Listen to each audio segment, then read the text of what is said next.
All right, let's talk about some, let's go to wrestling fundamentals, okay? How to get off the bottom.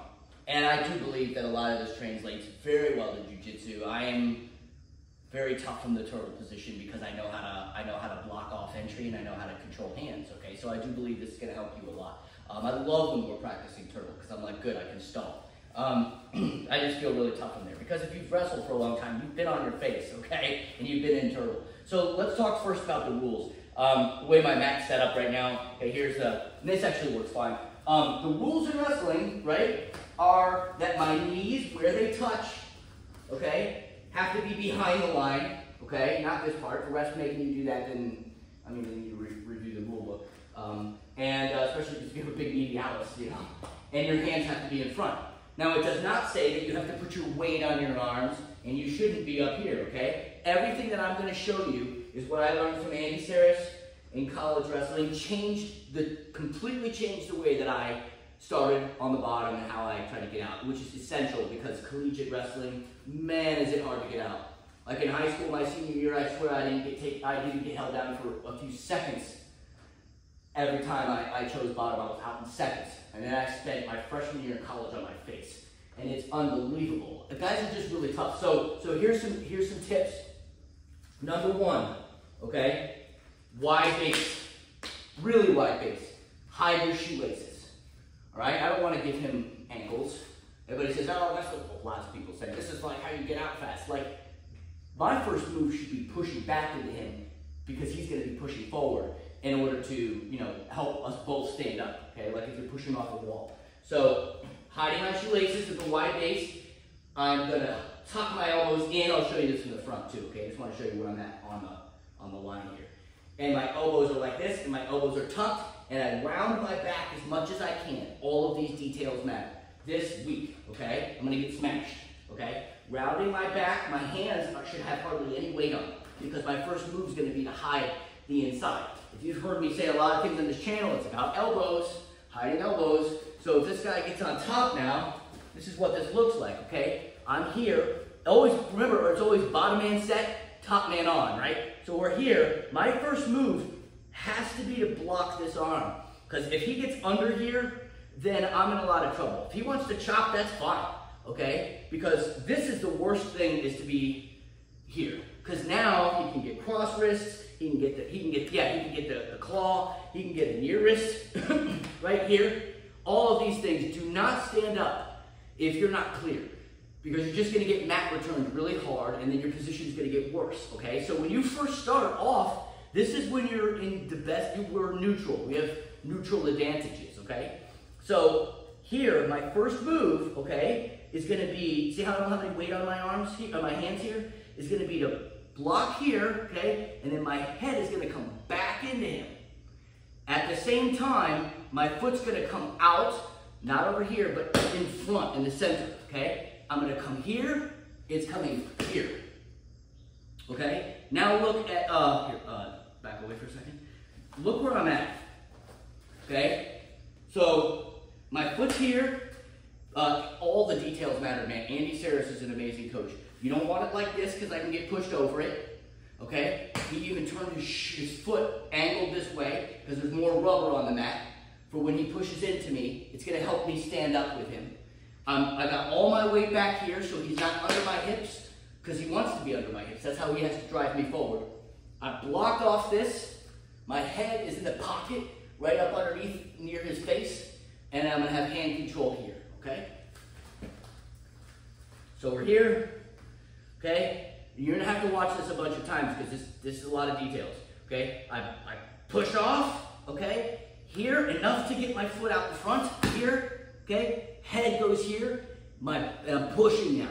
Okay, you can feel me. Okay, now you don't actually have to stand up from here if you can get out from here. It's not bad. It's actually great if I want to control this hand. And this is one of these details that's different. A lot of guys tell you, to push it down. Andy always said to lift it up, and I'll show you why in a second. If I push it down, I give him all kinds of offense. He can, when I stand up, he can go back to a single leg, he can crotch left me, and do all kinds of stuff. But if I have it here, and I'm pushing in him, and he can feel the pressure, okay, I push in. If he doesn't make me stand up with him, then I'm not going to. You see how when he's pushing into me, how I naturally am up, okay? this is most of the time what's gonna happen.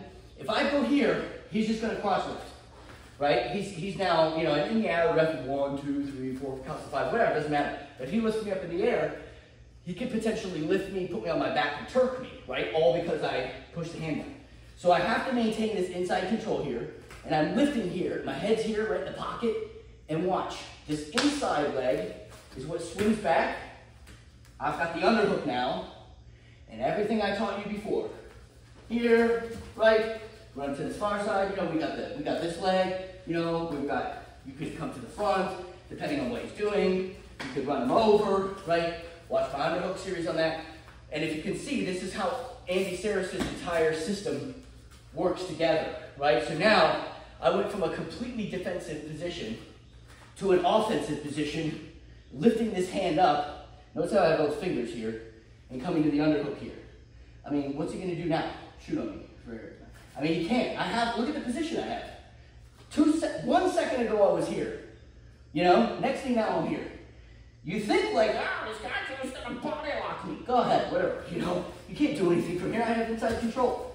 And we've already been through this. Here, body lock, all kinds of stuff. I got everything from there, okay?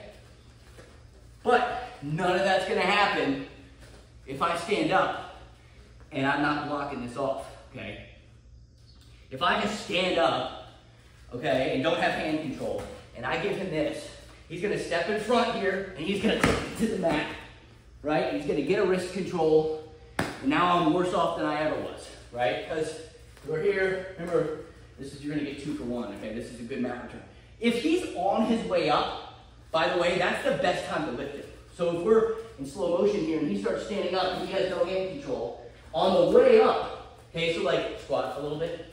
So on the way up, he's still standing up. That's when I want to lift it.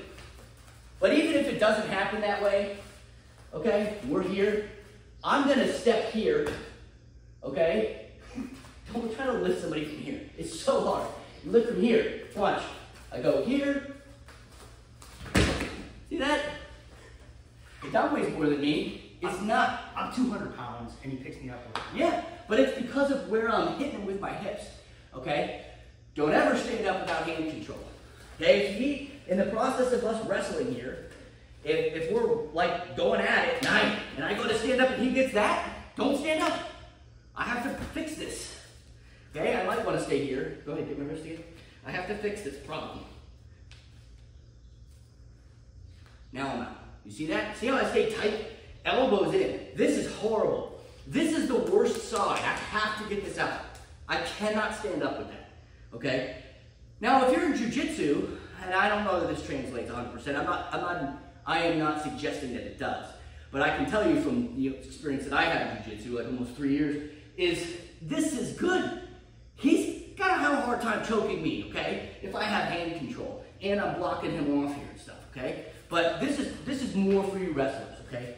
So here, top man, bottom man set, rounding the back off, right? Top man on. When I come up here and I get here, watch this detail. When I rotate my shoulders here, see how much longer he got? In order to take power away from him, I have to have a positional advantage. If I'm back to back with him on here, he's got a lot of strength to hold me, okay? But if I rotate, and now my shoulder is going in the center of his chest here, I'm wide. So his arm is extended now, so stay right like there. Don't move, right? See how much wider he was there? But if I was closer to him, he'd feel like this, and he'd be a lot stronger. But I'm making his arm like that, okay? When I'm here, okay? And then now he's gonna push into me, and when he does, that stands me up. So go ahead and push it hard so I can stand up. There you go. See? See how much easier it was for me to stand up there? And then I'm controlling this hand, lifting it, coming here, and then now I've got all my offense from the underhook position. One more time, if I'm here, okay, and I push this down, he can go right into the crotch, lift me, put me to my back. Bad things can happen. In fact, so for here, if when we go here, right, even if I was like this, and he takes his hand and he pushes it down, right, I'm gonna come here and lift him and take him to his back, okay? So, and again, if it happens on the way up, I can use this momentum like crazy. Nick Suriano is amazing at that. Actually, you know who's really good at mat returns is Caden Henschel, D2, Division II guy, I think, from Wisconsin. He's got his own show. You're welcome, Caden. Tag him in. Love that kid. I have posted on his page before saying his mat returns are going to win him matches. But if you notice, it's like he's mat returning people because they don't have hand control. If his hands aren't separated, go back to the mat. You go back to the mat. Because if he lifts me and takes me down, I have a wrist control, all sorts of stuff. That's why I prefer the traditional mat return. Okay? So I'm gonna block him off here and control this hand here. Okay? And now you don't have to stand up. You can actually turn into him that way, but 99.9% of people are gonna push into you. That's gonna stand you up, come to the underhook. Okay? That's the collegiate stand-up. Okay? So you're gonna have to practice it, so let me know how it goes for you. Okay? Like and subscribe, leave comments, let me know what you think, ask details. I have other stand-ups that I used. When that one couldn't get it to work, everybody knew it. So I have one from the other side, and I can show you that one too if you want to know. Okay? I used that one more in high school than I did in college. And a bunch of other stuff that we have planned to show you. Thanks for watching, and let me know what you think. Thanks.